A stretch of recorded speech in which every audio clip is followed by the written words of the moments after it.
विनायकशिखां पातु परमात्मा परात्परः। अतिसुन्दरकायस्तु मस्तकं सुमहोत्कटः। ललाटं काश्यपः पातु भ्रूयुग्मन्तु महोदरः। नयने फालचन्द्रस्तु गजास्य स्थोष्टपल्लवौ। जिह्वां पातु गजक्रीड चुबुकं गिरिजासुतः। वाचं विनायकः पातु दन्तान् रक्षतु विघ्नः। श्रवणौ पाशपाणिस्तु नासिकां चिन्तितार्थदः। गणेशस्तु मुखं कण्ठं पातु देवो गणाधिपः। स्कन्धौ पातु गजस्कन्धस्तने विघ्ननाशनः।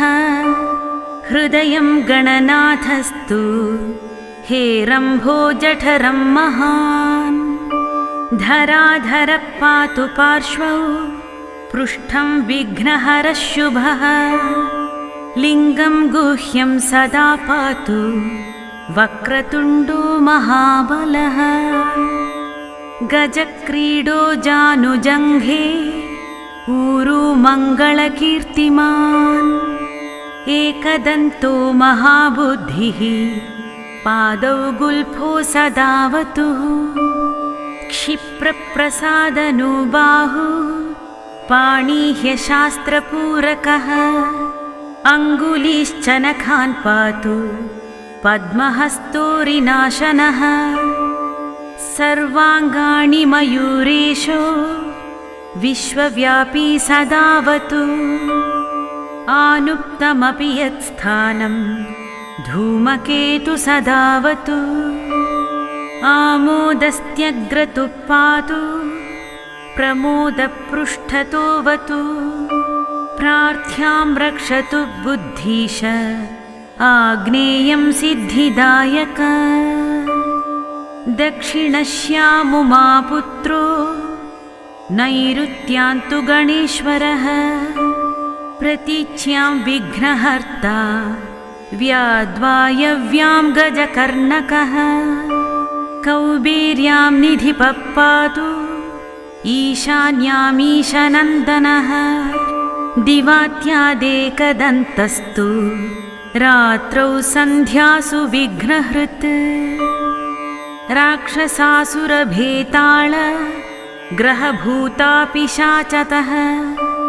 पाशाङ्कुशधरः पातु रजसत्वतमस्मृति। ज्ञानं धर्मं च लक्ष्मीं च लज्जां कीर्तिं तथा कुलम्। वपुर्धनं च ध्यानं च गृहं दारान् सुतान् सखी। सर्वायुधधरपौत्रान् मयूरेशो वतात् सदा। कपिलो जाविकं पातु गजास्वान् विकटोऽवतु।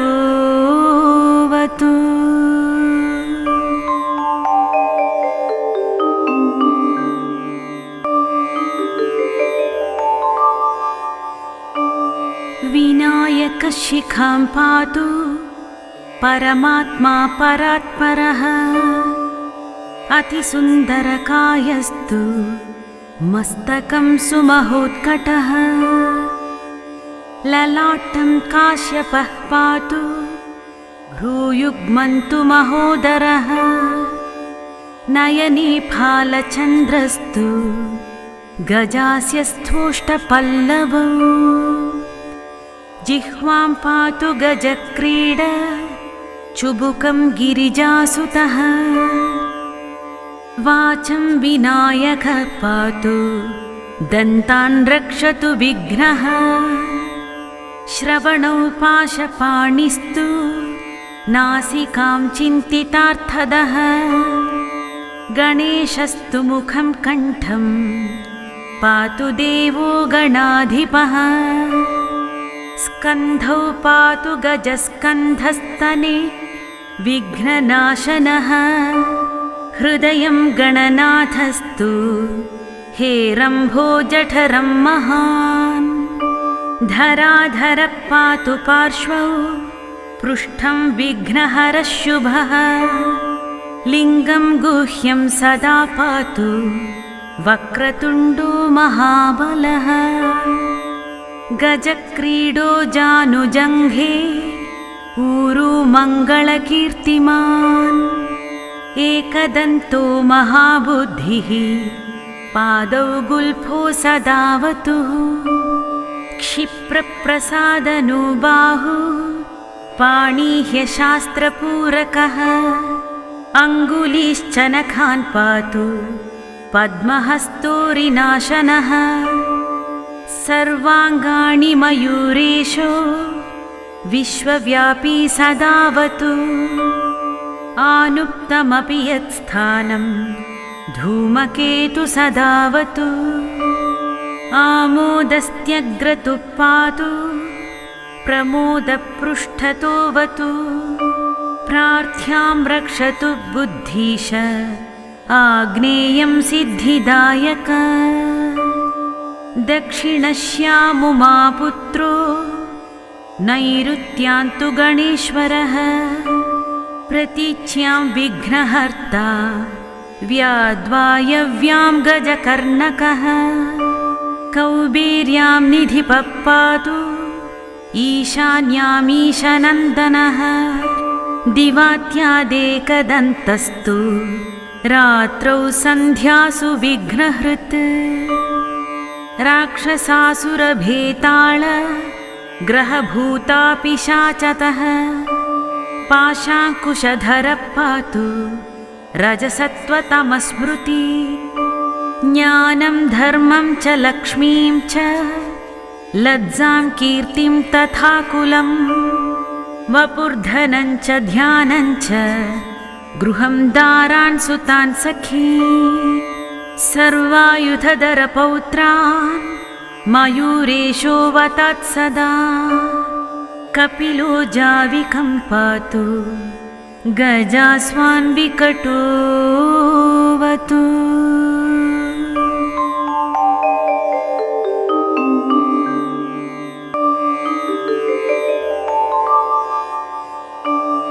विनायकः शिखां पातु परमात्मा परात्परः अतिसुन्दरकायस्तु मस्तकं सुमहोत्कटः ललाटं काश्यपः पातु भ्रूयुग्मन्तु महोदरः नयने फालचन्द्रस्तु गजास्य स्थोष्टपल्लवौ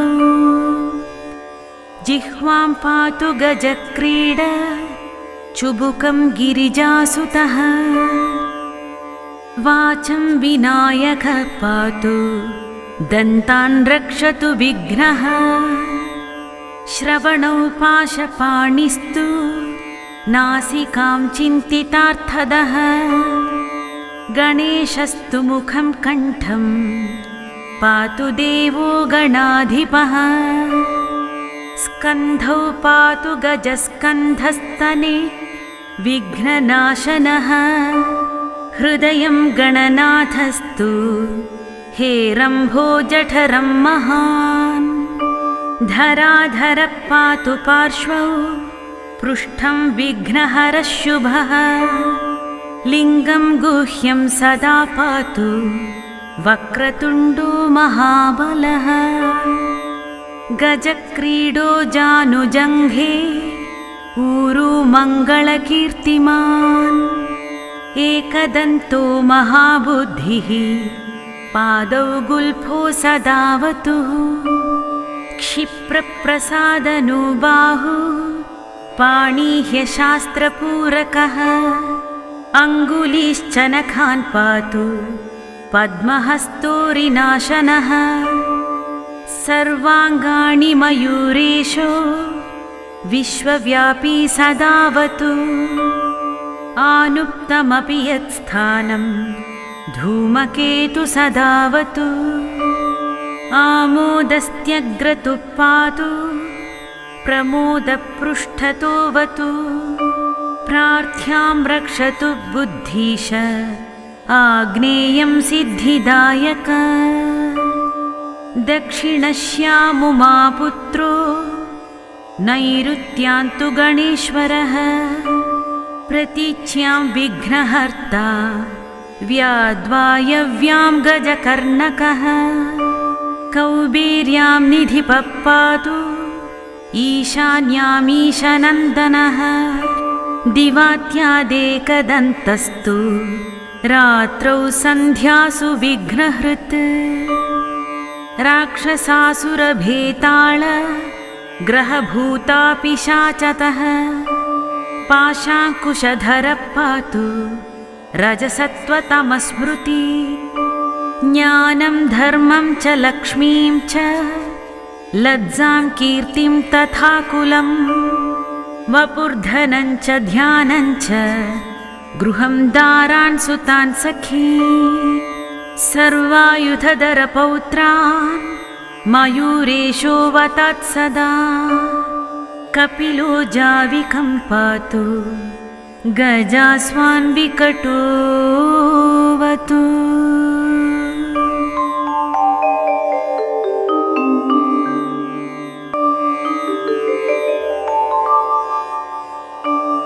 विनायकशिखां पातु परमात्मा परात्परः अतिसुन्दरकायस्तु मस्तकं सुमहोत्कटः ललाटं काश्यपः पातु भ्रूयुग्मन्तु महोदरः नयने फालचन्द्रस्तु गजास्य स्थोष्टपल्लवौ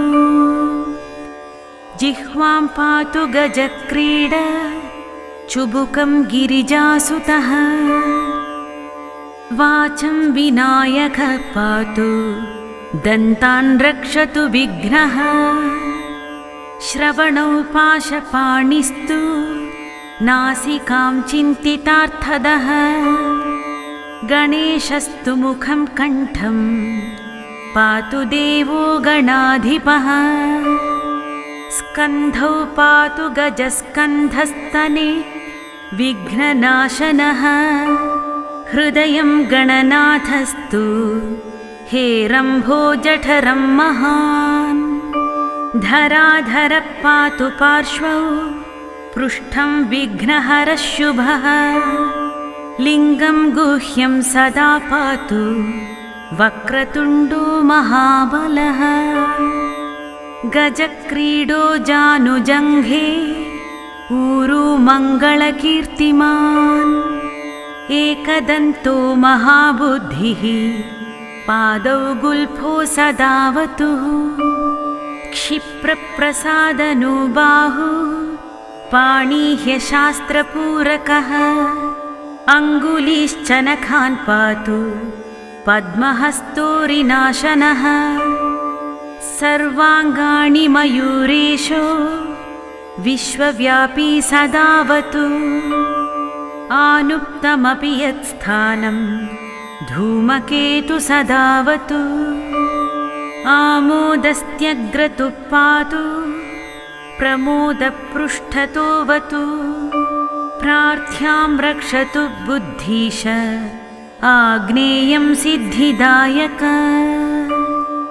दक्षिणश्यामुमा पुत्रो नैऋत्यान्तु गणेश्वरः प्रतीच्यां विघ्नहर्ता व्याद्वायव्यां गजकर्णकः कौबेर्यां निधिपः पातु ईशान्यामीशनन्दनः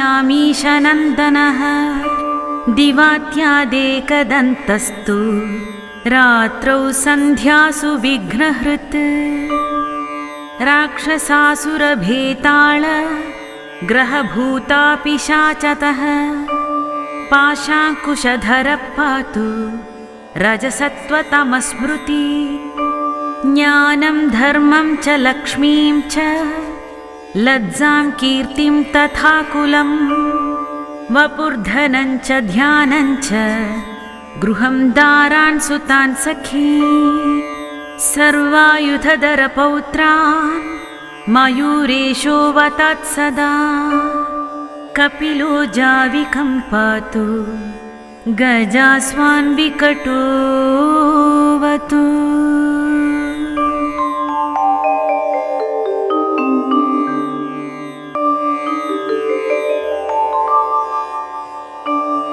विनायकशिखां पातु परमात्मा परात्परः अतिसुन्दरकायस्तु मस्तकं सुमहोत्कटः ललाटं काश्यपः पातु भ्रूयुग्मन्तु महोदरः नयने फालचन्द्रस्तु गजास्य स्थोष्टपल्लवौ जिह्वां पातु गजक्रीड चुबुकं गिरिजासुतः